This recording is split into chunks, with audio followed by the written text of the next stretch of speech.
So, folks, we need to talk about the fact that the head of the DNC is currently acting as if he's been roasted alive by going on one of the safest possible podcasts for him to go on to, Pod Save America.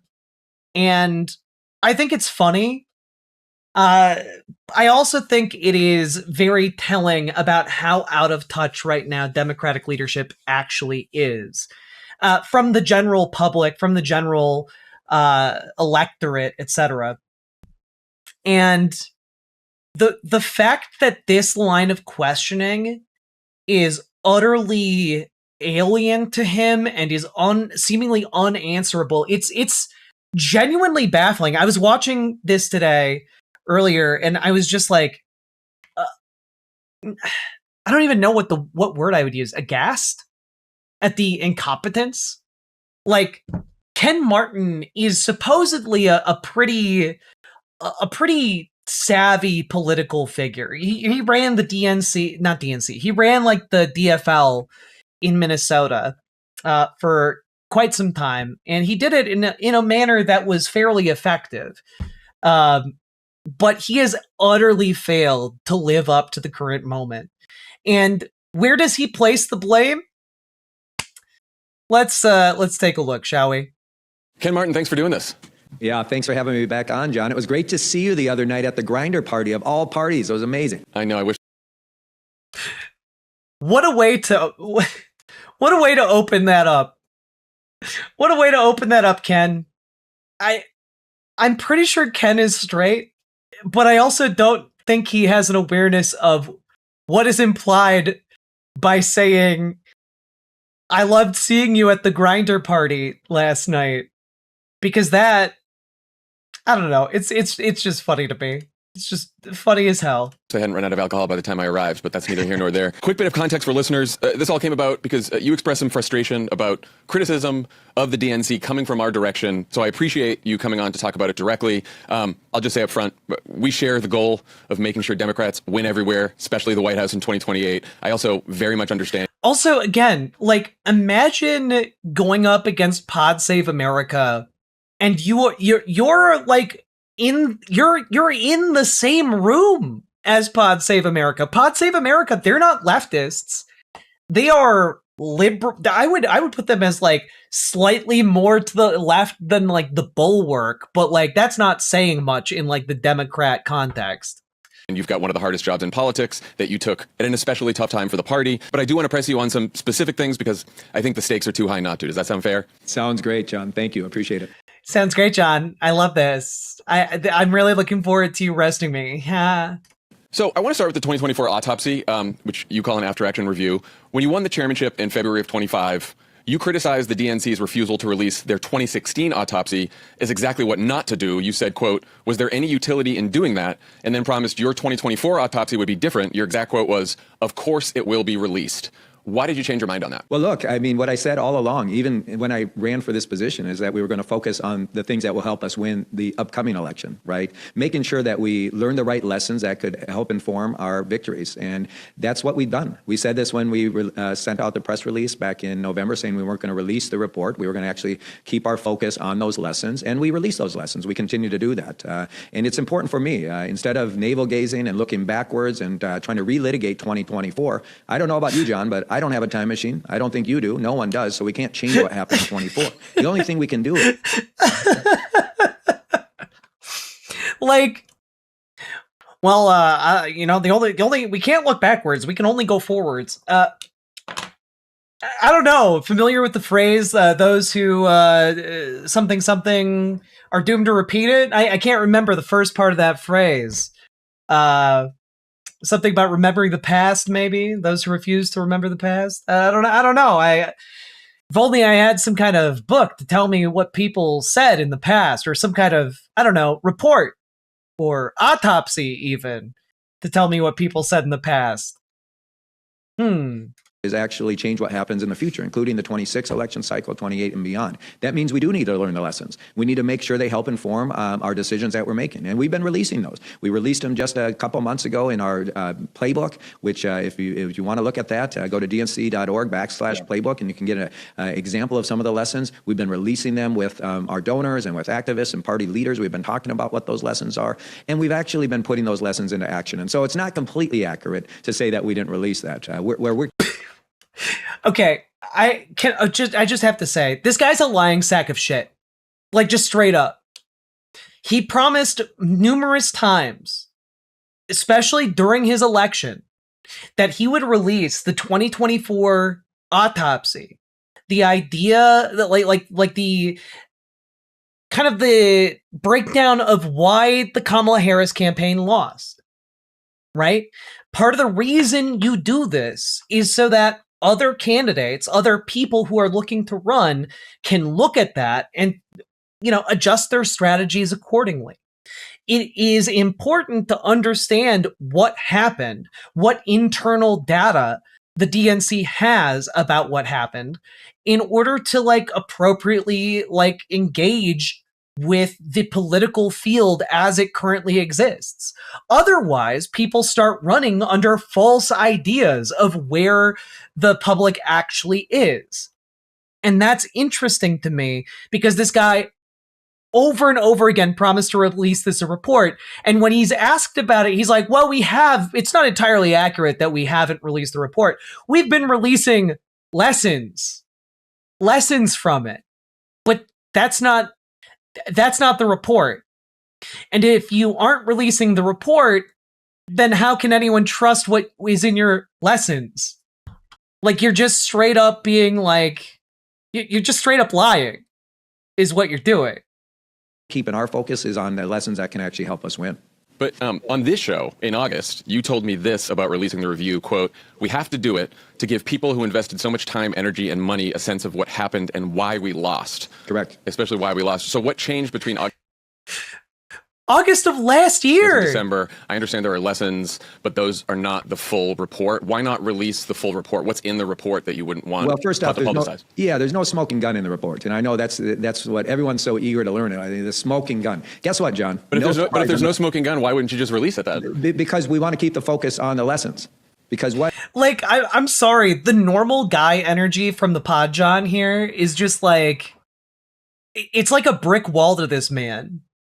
He's just well, okay, so if there's nothing there, why aren't you releasing the report? What if it's just so boring and just so not such a non-story? Why not release it? And he's just well, we want to keep the focus on the lessons from the report. Then release the report, because everyone's wondering why you're not releasing it. And I gotta be honest, no one is reading the DNC lessons right now and believing them because you haven't released the report. What ends up happening here is that people, of course, want to weaponize the report in a way to look backwards, to point fingers, place blame in a way that actually doesn't keep us focused on the upcoming election. The purpose of the report is to understand what didn't work. The reason you wouldn't want to post that report seems to me that what didn't work might implicate some pretty powerful people that you don't want to piss off, right? Say, major donors, or that lobbied for specific talking points in the campaign, for example. And it doesn't keep us focused on the upcoming election. It does, because it informs the upcoming election. It allows people to make better decisions. Yeah, honestly, it all comes across as a gigantic effort to try and shield AIPAC or shield various special interest lobbying organizations I don't know, Crypto Bros or Uber's lobbying on Kamala Harris's economic policies. I don't know, seems kind of there are a lot of different things that would stack up that you wouldn't want to piss off the powers that be. But this is so much worse. Trying to obfuscate this makes the story so much worse. And it makes, I gotta be honest, the 2024 APAC 2024 DNC autopsy wasn't really on my radar until he got super fucking weird about it. Just quietly release the report. This entire story doesn't happen. Yeah, it's so goddamn stupid. Lessons about what? What are the lessons about?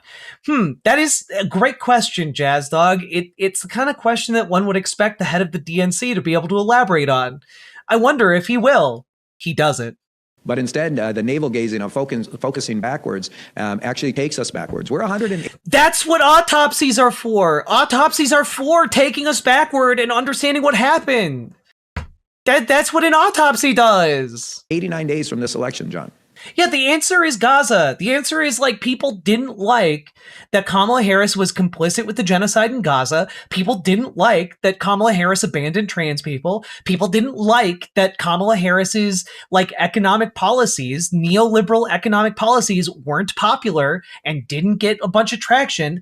And, like, frankly, that's it. The reason you wouldn't want to release a report about that is because it's going to piss off all of your major donors, or a huge section of them. And, well, I think the Pod John here does a really good job connecting that particular issue in kind of a sideways way to what's going on within the DNC. What we don't need to be focused on is actually relitigating 2024. What we need to do is learn the lessons of 24 and the years preceding that can help. Also, we don't need to be relitigating what happened in 2024, says the guy who's representing the faction of the Democratic Party that has been nonstop complaining about Bernie bros and, like, a lack of Joe Rogan on the left while persecuting Hassan Piker. Did you know they're actually introducing, like, legislation to try and condemn Hassan? It's insane. It's absolutely fucking insane and infuriating. And folks in Ken Martin's corner are absolutely going to go for that to try and make themselves seem like the specialist, gooderist boys.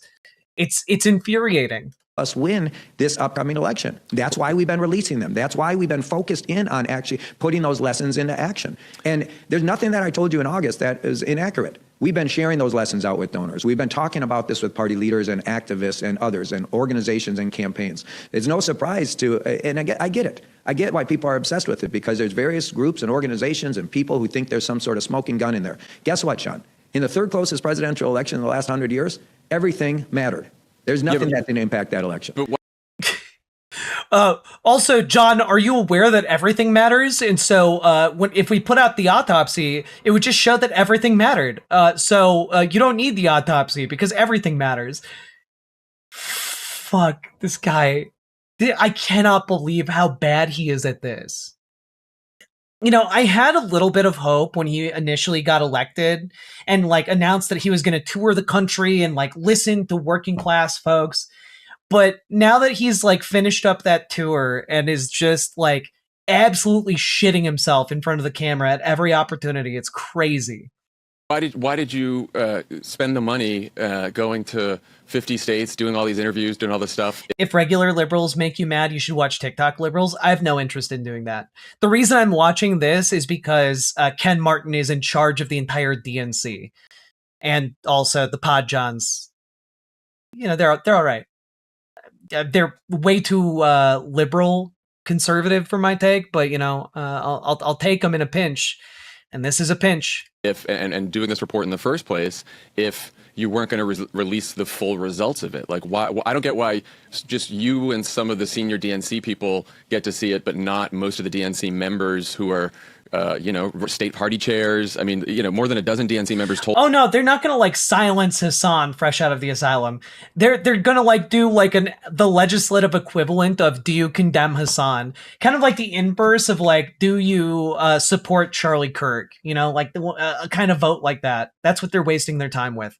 NBC just the other week they want it released, including Congresswoman Delia Ramirez and North Carolina Democratic Party Chair Anderson Clayton. And Anderson said, quote, "Genuinely, what did you all find that we did not?" This is exactly why the DNC chose this guy. It's not as if we, the voters, had a say in who we wanted. We actually came fairly close to being able to elect not this guy. What's his face? The guy who's now challenging a lot of different Democrats around the country. He's got his own, like, outfit that's doing that. I can't remember his name right now. He survived one of the mass shooters. David Hogg. Yes, David Hogg. You know, David Hogg was big in the DNC, and like his coalition just didn't quite clinch it, unfortunately. But Ben Wikler would have been great. God, we could have got Ben Wikler. How did you answer that question? What we found is the things we've been telling them about Anderson, Belia, other folks who have concerns about it. We've shared all of the lessons with them, right? And so again, I think, John, the reality is you're proving my point here, right? People are obsessed about this in a way that continues to turn them away from wanting to focus on the lessons and instead thinking that there's some sort of smoking gun in here that's going to give them the one single reason that Kamala Harris lost the election, or the one single thing that we should have done differently that's going to actually help us win in the future. There is no one single thing that cost Kamala the election. There is no one. Do you remember that leaked call where Ken Martin cried about David Hogg making things too hard for him? Yeah. Ken Martin, you know, I apologize on behalf of Minnesota for not sending you guys our best. One single thing that we can do to help us win the upcoming election. There's a number of lessons for sure that will help us win in 26 and beyond. But again, I understand what you're saying, John. We'll just have to agree to disagree on this. What lessons? Which ones? You know, the lessons. Because, we have already started to put those lessons into action. I'm proud of the results of what we've seen over the last year and a half since I've been elected. We have significant wind at our back, and we're going to continue to move forward. And we're going to continue to put those lessons we've learned into action, and I hope others will start to do the same. Yeah, I'm just trying to figure out, because it certainly doesn't seem like anyone's looking for one single silver bullet, because it's a 200-page report. So I feel like in a 200-page report, there's a lot of lessons for everyone to take. And if you're going to operationalize it, then I think the question is, like, are you operationalizing it on behalf of people who didn't actually get to see the report? So, like, do they know what they're agreeing to when they operationalize lessons from the report if they haven't been able to read the report? The answer to that is no. John, you're proving the point. What's the point? I mean, what point is the obsession on the report without actually focusing in on the lessons. Why should we believe that the lessons are derived from the report if we can't see the report?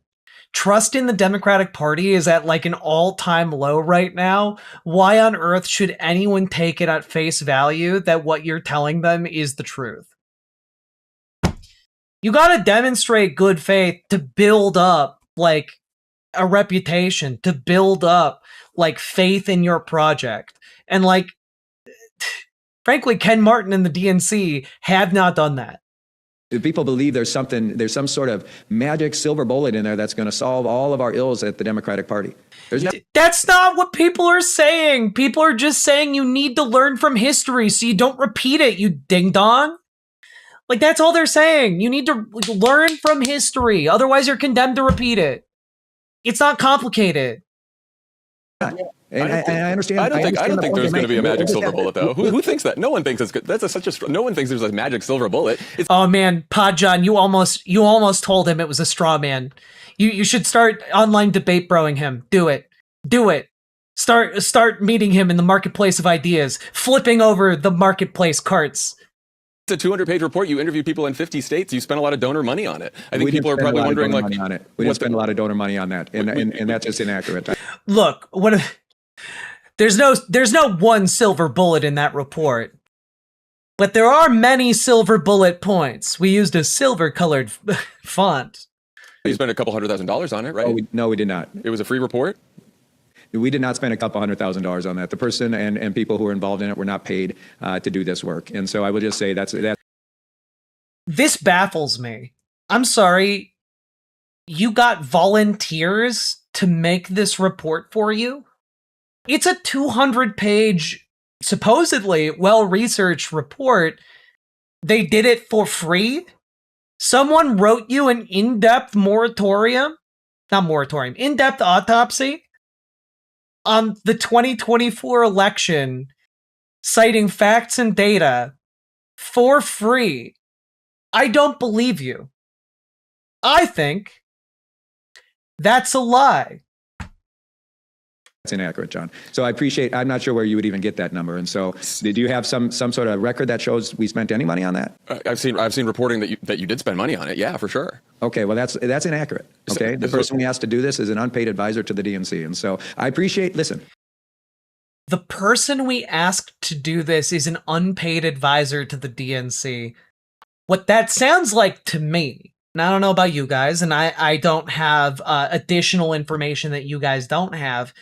That sounds like political corruption. Like you got like a political consulting firm that is going to demand like some kind of contract in the future, or like some kind of quid pro quo arrangement, or is offering to do this report in such a way that frankly, if anyone outside of the upper leadership of the DNC saw it, they would cry foul and claim that it's fucking lies. Lena Langton, thank you for the $5 super chat. It's not what's the reason, it's what are you hiding, Martin? You're acting guilty. You look untrustworthy. People on the left hate untrustworthiness.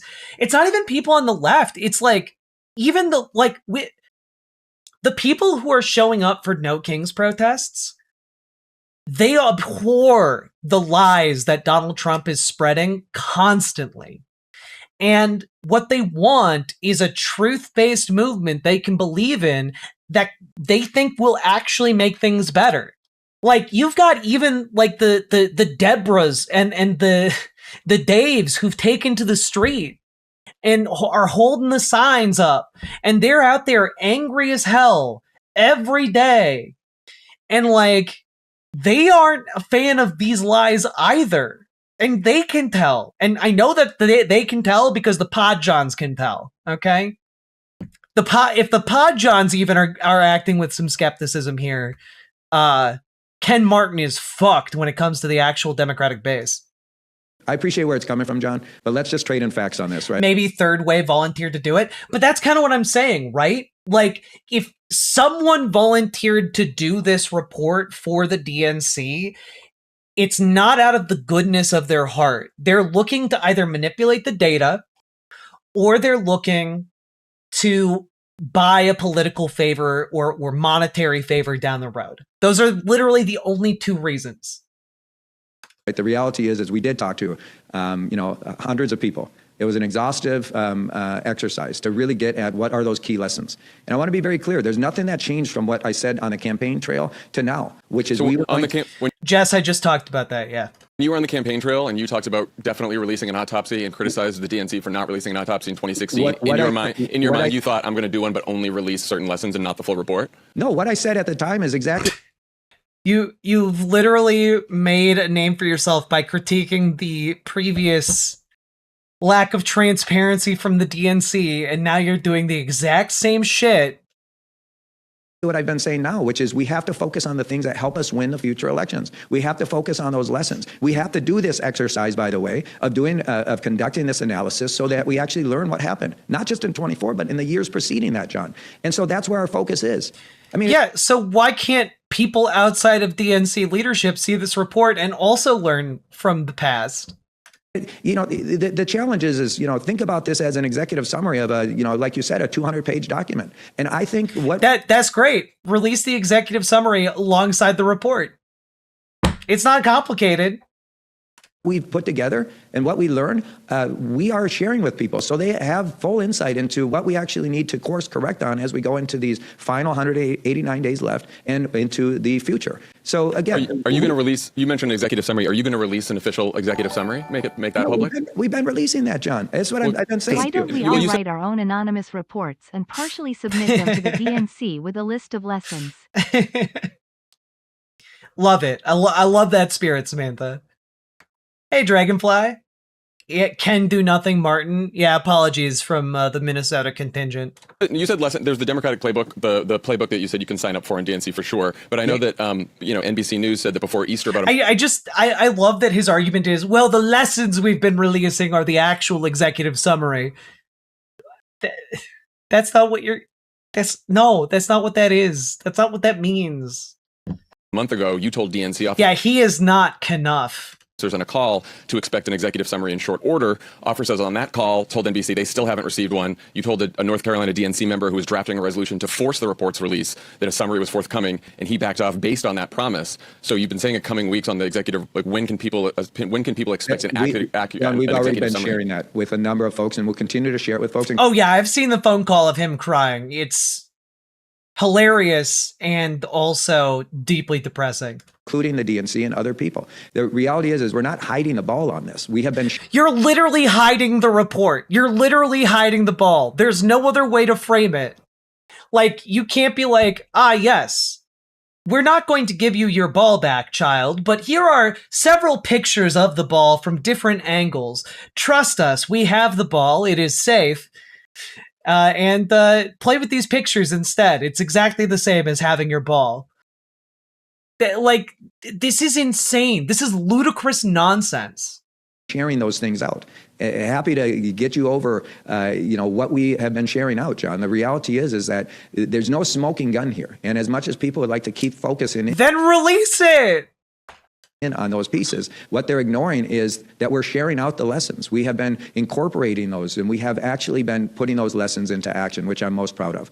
Look, we were 189 days away from this election. You said on the top end of this that what you care most about is helping us to. We're 189 days away, so it'd be an excellent time to release the full report so that, the people running in the midterms can learn from it, and also the people who are planning to run in 2028 could learn from it. Yeah, like, exactly, Dragonfly. Like, no one has asked for these lessons. They asked for the goddamn report so they can make their own takeaways from it. They don't need to be spoon-fed goddamn lessons. They want the goddamn report. Win elections? Okay, let's focus on the elections coming up, John. You know what? Yeah, well, I mean, I want to focus on winning them. I feel like an autopsy on what went wrong and when we lost the popular vote in all those states in 2024, and figuring out what went wrong based on a big report is pretty important for everyone to know. Yeah. I've spent my entire career, John, as you know, since 1990, winning elections up and down the ballot, both in Minnesota and across the country. I appreciate that. And I'm happy to talk to you about winning elections. If you want to actually talk about elections, I'm happy to talk to you about those. But again, doesn't sound like you're happy to talk about them, because we're talking about the upcoming elections and the need for a public autopsy report about what went wrong in 2024, which would, help people win elections in the future. And you're proving the point that I think many folks, are frustrated in this party, which is people want to turn backwards to relitigate the 2024 election, to point fingers, to place blame, to I think you want to learn lessons, like you said. Well, listen, to win elections, if they want to win elections. Also, if one of the lessons is somebody fucked up, then they should get blamed for that. I don't know, it's called personal responsibility. People should take some. I'm happy to share what we learned in. Yeah, like, the reason that Ken Martin is like clearly afraid to release this is because there is something deeply inconvenient to, like, centrist establishment Democrats that they do not want public. And I don't know if I have a feeling it's Gaza. I have a feeling it's, the economic policies. I have a feeling that maybe it is the abandonment of trans people and throwing minorities under the bus. But it'd be really great to not just have feelings and instead to have just the goddamn report. In the way of the lessons on why we lost the 24 election and the years preceding that. Happy to share those. We're sharing those out with everyone. But again, this conversation doesn't help us actually win elections. All it does is continue to turn people inward. What we need to do is focus on the work we need to do in the 189 days. Learn the lessons. And I'm happy to go over what those lessons are. I'm happy to go over them with anyone who wants to talk about them, John. But what I'm not going to do is release a report that turns everyone backwards, trying to either point fingers or place blame, and actually ignore their own responsibility in helping us to fix the situation. The reality is we all have. Ooh, that's another good theory, Dragonfly. Like, basically, the massive amount of money that got spent on consultants that, like, practically bankrupted the party, all basically moved the needle not a goddamn inch. Yeah, I bet that that's a big part of it too, because some of these consulting firms, they're also donors. Responsibility, yourself, myself, everyone, in actually learning those lessons, focusing on the upcoming election, putting them into action so we don't repeat those same mistakes. That's what we've been focused on, John. So Steve Shale, longtime Democratic strategist who's run Florida for the party, told the Washington Examiner that there's a, quote, financial penalty specifically tied to burying the autopsy because donors want a clear accounting before recommitting. The DNC is entering April with negative net cash on hand. So even on your own, standard of does this help us win, is it possible that the autopsy decision is actually costing you the money you need to win? That's just inaccurate, John. And I'm sure you follow the campaign finance reports like I do. We raised $105 million in 2025. a record amount of money for the first year. You're not have negative cash on hand right now. You don't have debt that's Yes, made we it do have negative debt, cash on but hand. we do have debt, John, and that's because I took out a loan last year to make sure we could make deep investments. You know what we've been doing, John? We've raised a record amount of money, $105 million. I think the angrier Ken Martin gets, the more he says John. It's the most raised for the first year chair of any DNC chair in the history of this party. And you know what's great? You know what's great about it? We raised in 2017, which is an analogous year, a year right after a presidential law. He took out a loan because they don't have money? No. That's crazy talk, Dragonfly. Like, we all know that when you are flush with $100+ million of donor cash, that's exactly the time you would want to take out a loan. You know? People love taking out loans that they have the money to pay back instantly. It's just, it's the thing that people do, you know? Like, you're walking along and you're like, hey, I have $1,000 in my bank account. I should take out a loan for $500 for no reason in particular and just pay it back whenever I want to. Like, yeah, you win the lottery, take a loan. Exactly. The classic move. But what he's saying here makes no sense unless somehow that $100 million plus infusion of cash all went someplace or had to pay down debts from the 2024 election, and they had to take out a loan to cover investments in different candidates. Which kind of seems like what happened from my point of view. Tom Perez raised $40 million less than what we raised this year. Right, he didn't have the debt that you guys have. Yes, he did. He had $76 million in debt. And so my point to you is this, John, okay? I mean, we can trade in all of this, but let's actually trade in facts. $105 million was raised. $85 million of it came from grassroots donors, which is a record amount of grassroots donations raised in the history of the Democratic Party. It shows the energy that's out there. Yeah, and where did that money go? Where'd that money go, Ken? The average contribution is $51, by the way, John. And, we raised more than any of the other committees last year, the DS, the DCCC. And I will just tell you this, all of the Republican committees raised more than the DNC. And so that's just a reality of coming out of a year when you lose the presidential election, when you're the party that's out of power. Of course, you're going to not raise as much money as the Republicans. But to suggest... I feel like that's actually the opposite. Usually, if you lose, people want to give you more money so you don't continue to lose. I don't like people don't generally go, I'm a small dollar donor. You know, my candidate just lost, time to donate to the party. Or my candidate just won, time to donate to the party. Like, people don't do that. That we're not raising money is inaccurate. We raised $32 million. Yeah, average contribution is a great way of hiding that you're still funded by mega donors. Exactly. We raised $32 million in the first quarter. But what we're doing that's a little different, John, is we're spending it. We're raising it and we're spending it. Because one of the lessons we learned... But you're spending more than you have. I mean, so you guys have 13.9 million cash on hand, right? I'm reading the report. 13.9 million cash on hand, 18.3 million in debt. So that's roughly negative $4.4 million. And I know it's a tough environment for the party out of power, but the DSCC and the DCCC and the Senate candidates have plenty of money. They're all doing great. So it seems like this is an issue unique to the DNC. That's not accurate, John. Listen, what part is not accurate? The reality is we're spending money as we raise it to win elections and to build infrastructure. We haven't. Yeah, but you currently have a net negative of $4.4 million while you're talking about how you're raising all of this money. And like, why do you have the debt? Like, why not just be flush with cash if you're raising so much money and not get the party into debt? Invested significant amounts of money, record investments in Virginia. And yeah, like, where is all of the money going? Because as far as I know, like, most of the money that is being generated and obtained by different political candidates around the country, it's come from their own internal fundraising efforts. It hasn't really, as far as I know, come from the DNC. I don't know where the money that the DNC raises goes. Like, other than to like consultants, I haven't heard of like the DNC coming in to like drop big money on a campaign. Yeah, to the Spirit Bomb in Las Vegas. Yeah.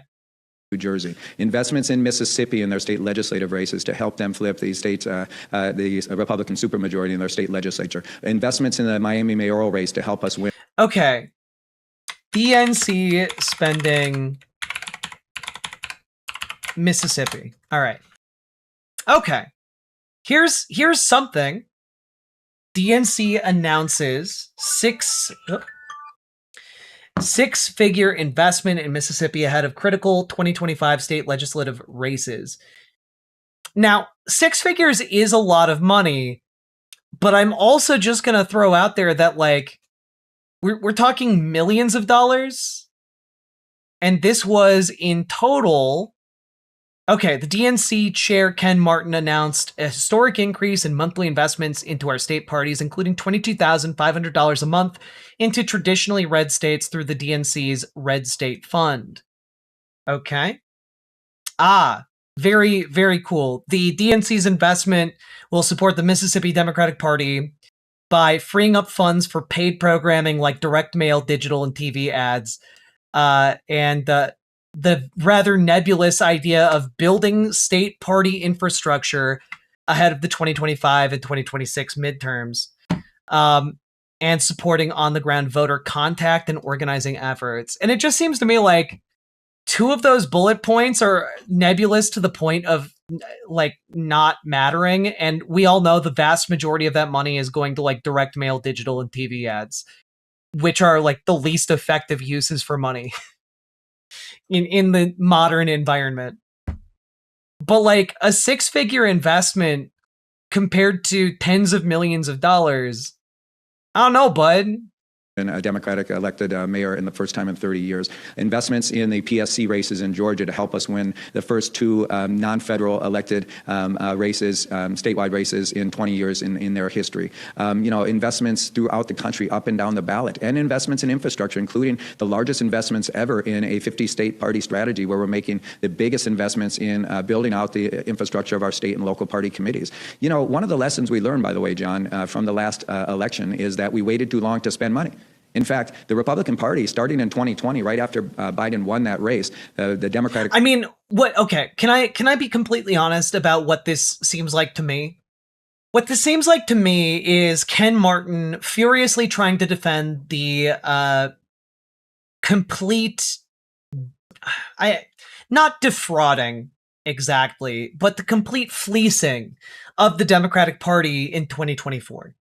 Given Biden's old age, given Kamala Harris's unique entry into the 2024 race, essentially, I think what happened here is that consultants upon consultants upon consultants made millions and millions of dollars off of the Democratic Party.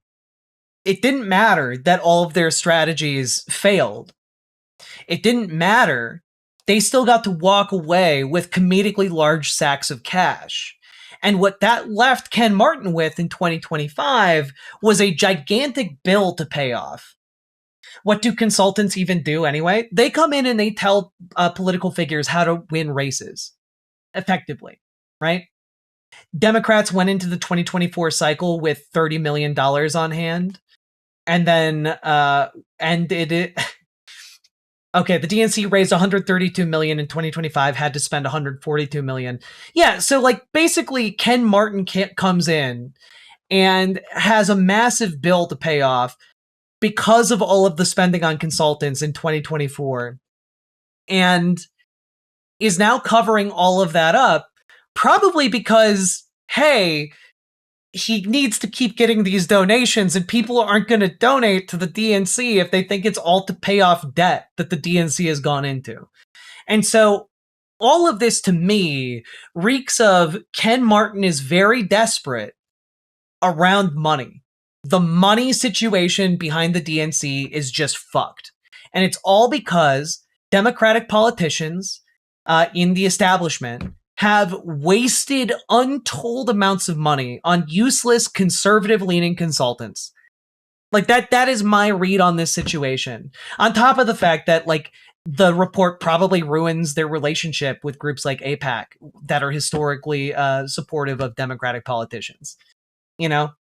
Party packed up the campaign infrastructure. Trump and the Republicans kept going. They kept spending money. They kept organizing. They kept communicating with voters. We did not. And as a result, they had a 3.5 year. Oh, yeah, no. Most of the Harris campaign folks were consultants. Yes. They weren't like working for her campaign. They were working for consulting firms that were contracted with her campaign.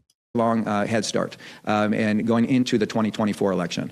We had 10 million Democrats who actually chose the couch instead of voting in 2024. And part of the reason why is because we weren't communicating with them early and often. What did the Democratic Party decide last year to start doing? We have our local listener program that's already engaging through year-round organizing those voters who dropped off in 2024.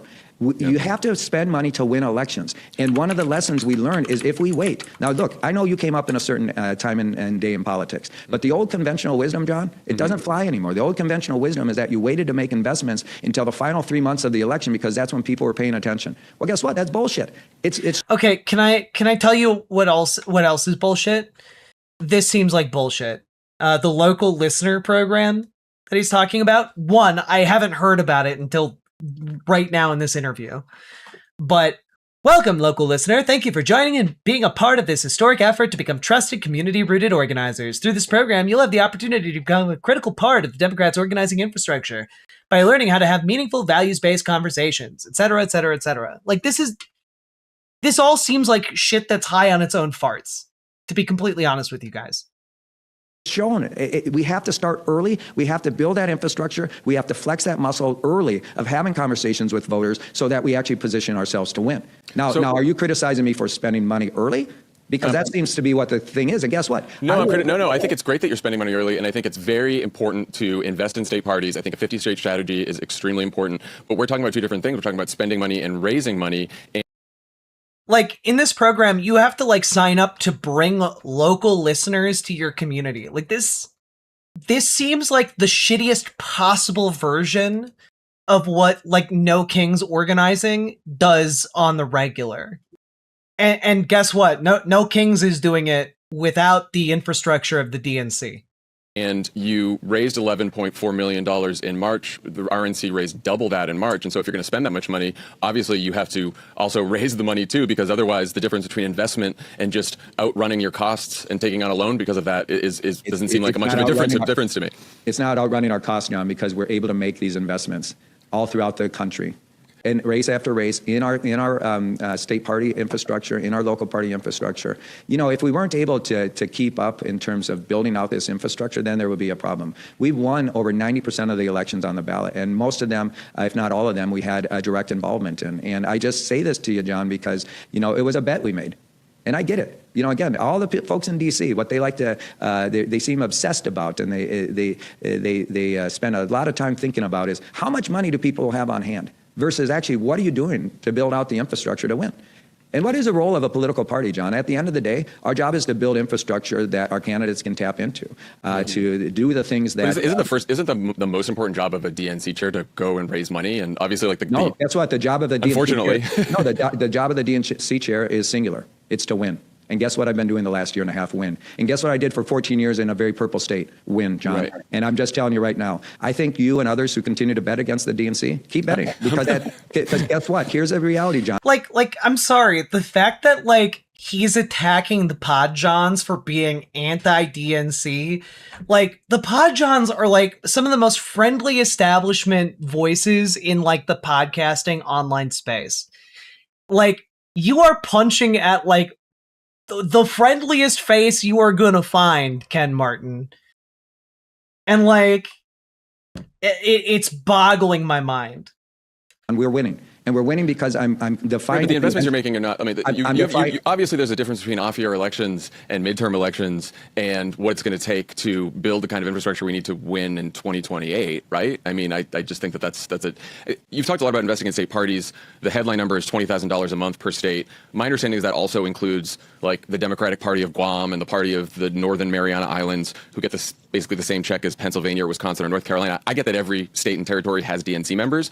Every one of them voted in the DNC election election you won, but it's also a real chunk of money that's flowing to places without federal races. And so I just wonder, if you have this much debt, is like that the right allocation of money to be giving it to state parties in Guam and Northern Mariana Does Islands Jack when, still you know, have a Axios line report. of tuck underwear? I do. It's called ImogeneOlivia.com.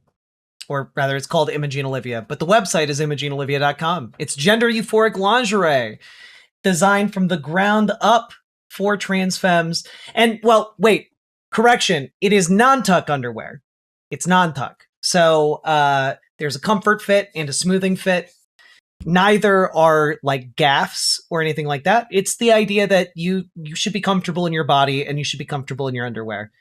And the underwear seeks to meet you where you're at without trying to restrict you. So go check it out, ImogeneOlivia.com. Link down in the description. There you go. That is my shill for this particular seggy.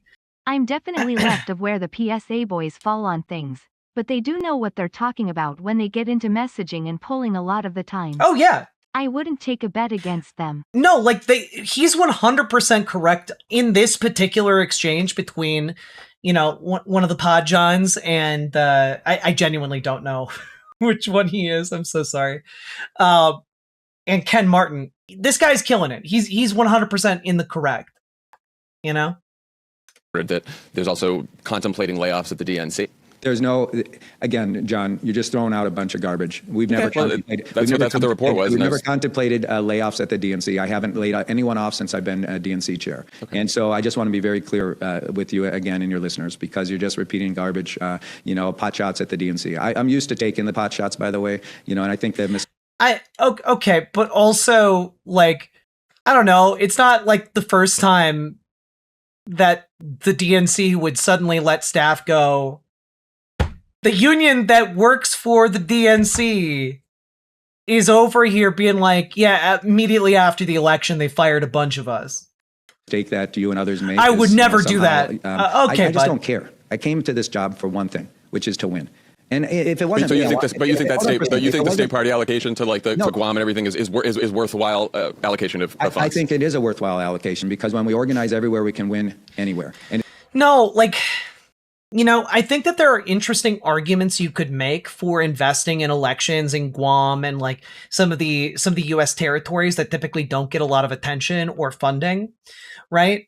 Like, I think that there are interesting arguments you could make there, but Ken Martin isn't interested in making those arguments, which you can tell because he immediately pivots into just wankery. Like, when we organize everywhere, we can win anywhere. Like, that's just a meaningless platitude. Like, why invest money into Guam? Make the case, make the argument, explain it. Like, it's important for us. Yeah, like, win and then what? Win to what end? Not to just focus on federal power at the expense of state and local power. This is where I'm challenging the conventional wisdom of all these smart people in Washington, D.C. here, which is that the only thing that matters is control of Congress and the presidency. My job is to help us win everywhere, to build power up and down the ballot throughout the country, including in our territories. And so you and I can just disagree on whether or not those are investments that are worthwhile. I believe they are worthwhile. It's important for us to actually build power for our party and our party values everywhere there's Democrats, and we're going to continue to do that. And so, thanks for doing this show, Jack. This is a huge difference between left and right. We criticize our party, we vote for instead of worshiping it. Absolutely. Absolutely. Also, I want folks to get involved in their local Democratic parties and their local DSAs, specifically so that we can triumph over this type of, like, frankly, conservative wankery that has taken over the Democratic establishment. Like, you hold an unspeakable amount of power when you are in charge of the DNC. And, like, the fact that Ken Martin is just frittering it away and, like, then waffling meaninglessly about it on, like, the friendliest podcast you could possibly find.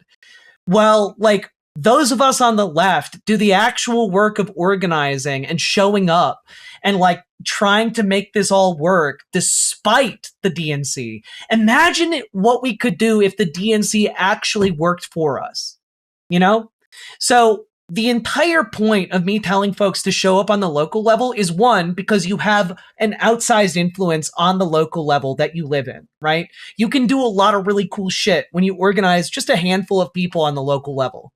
But number two, because if we build up that local movement into something bigger, we can beat these fuckers. We can beat these guys who are trying to obfuscate the truth from us, who are trying to serve donors, who are trying to, like, frankly, pull the wool over our eyes.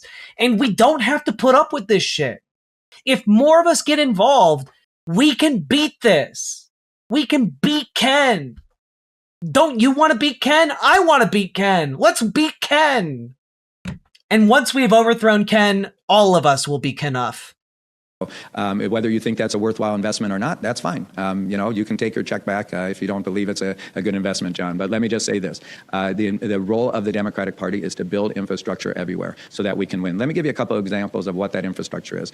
Our voter file and our organizing tools and our data, every candidate, whether they're running for school board or president, relies on that. We spend over $10 million. Oh, that's great. So you're going to release the autopsy to show all of the data that everyone is relying on and, like, inform their political decisions going forward? All of the data you just talked about being so useful to campaigns. Would that data not include the autopsy? $1 million a year on that, John. That's a critical piece of the infrastructure that people rely on. Without the DNC, they would have to do that on their own, all of these candidates. Our voter protection and legal infrastructure that we build. Every committee and every candidate relies on us to be out there filing lawsuits and protecting the vote. We filed over 1,000 lawsuits, which is a record number of lawsuits over the last year alone, right? Including being lead plaintiffs in many of the big lawsuits challenging Trump's executive orders. This is a piece of the infrastructure people rely on. On that, you mentioned the voter file. Yeah. There's been a talk that a meaningful chunk of the DNC's debt traces to the committee buying the Harris campaig's voter file. Is that accurate? Did you guys buy the Harris campaign's voter file? No. That didn't happen? No, you're talking about buying a fundraising list, but that's not a voter file. The fundraising list. Yeah. Did you? Of course, we purchased that. I was just wondering about the rationale for that, because it feels like the DNC and the Harris campaign were operating off largely the same data infrastructure during the campaign. So what did buying the list? You're confusing two things, John. Data infrastructure and fundraising list. Those are separate things. And But even. No, they're not. Like, okay, whatever. The fundraising list you guys didn't work on, that was additive. Their fundraising list for $6.5 million was additive to that. That was a good investment. We purchased that list, and let me just say this, John, that happens all the time in campaigns and elections, as you know. Oh, I know, it's just a big chunk of money. That's why I was just wondering. I gotta level with you guys. This is bullshit. This is just a way to, do another money shuffle around between these respective organizations and take on the debt of the Harris organization. Well, but as you know, John, that happens all the time. So it's not unique to this DNC. It's not unique to prior DNC chairs. It's not unique to campaigns or elections. Frankly, campaigns and elections, campaigns at the end of an election sell their list to cover their debt, and so there's nothing. Yeah, I mean, yes, they sell their list to cover that debt, but not because you need the information in that list. It's just a convenient commodity vehicle for the money to change hands. All right, I'm done with this. I gotta go. But if you got anything out of this, hit the like button, hit the subscribe button, hit the follow button, do the button thing, and leave a comment. Comments longer than 8 words really help in the algorithm. And also, get organized, folks. Join your local Dems. Get rid of pieces of shit like this before they can rise to leadership. Okay? Join your local DSA. Make them more effective. Make your local Dems more progressive. If you need help doing that, join our Discord, !Discord in any of the chats. And we will help you get set up with your local Dems and your local DSA. And we're here to help you. We have different chats for folks who've organized with their local Dems, who've organized with their local DSA. We're happy to hook you up. We want to get you started because we want everyone everywhere to be organizing as much as they humanly can, because that is the only way we get out of this this muck. All that being said, folks, also check out ImogeneOlivia.com, gender euphoric lingerie. Link down in the description. Let's keep on going. Riverboat Jack is coming to town. All the viewers gather round. Twitch and YouTube and switching streams. All that content is bursting the seams. Politics, dating, plenty more. Your sense of fashion you'll adore. So grab your stuff and hop aboard. We're going straight to Jack's Discord. Riverboat.